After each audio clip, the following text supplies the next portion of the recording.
ನನ್ನ ಗಾಡಿಯಲ್ಲಿ ಕೂತ್ಕೊಳ್ಳಕ್ಕೆ 2 ಗುಂಡಿಗೆ ಬೇಕು ಗೊತ್ತಾ?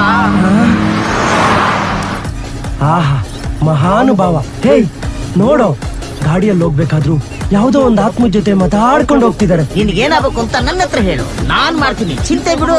ಪವಾಡ ಪುರುಷ ಕಣೋ, ಪವಾಡ ಪುರುಷ. ಹೇಳಿ ಏನ್ ವಿಷಯ? ಏನಿಲ್ಲ, ನಾನ್ ಆಕ್ಸಿಡೆಂಟ್ ಅಲ್ಲಿ ಸತ್ತಿರೋ ವಿಷಯ ನಮ್ ದೊಡ್ಡಪ್ಪನ್ ಕೇಳ್ಬೇಕು. ಅವ್ರ ಮನೆಗೆ ನಡಿ. ಅದ್ರಿಂದ ಏನ್ ಪ್ರಯೋಜನ? ನಾನ್ ಸತ್ತಿರೋದು ಆಕ್ಸಿಡೆಂಟ್ ಅಲ್ಲ, ಕೊಲೆ ಅಂತ ಗೊತ್ತಾದ್ರೆ ಅವ್ರು ಸಹಾಯ ಮಾಡ್ತಾರೆ, ಅದಕ್ಕೆ. ಅಷ್ಟೇನಾ? ವಿಷಯ ನನಗ್ ಬಿಡು, ಧೈರ್ಯವಾಗಿರೋ, ಗಟ್ಟಿಗೆ ನನ್ನ ಹಿಡ್ಕೋ. ನನ್ನ ಕೈ ಚಲಕ ಏನು ಅಂತ ಇವಾಗ ತೋರಿಸ್ತೀನಿ, ಓಕೆ?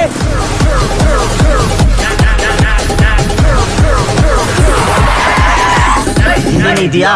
ಇಲ್ಲ, ಹಾರ್ಕೊಂಡು ಹೋಗಿದ್ದೀನಿ.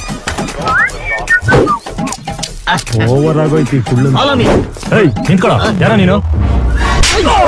ಲೇ ಮುನಿಯಾ, ಅದಕ್ಕೆ ನಾನಿದ್ದೀನೋ ಏನೋ ನಿನ್ ಪ್ರಾಬ್ಲಮ್. ಹಲೋ, ನೀವ್ ಹೇಳ್ದಂಗೆ ಕೇಳ್ಬೇಕು.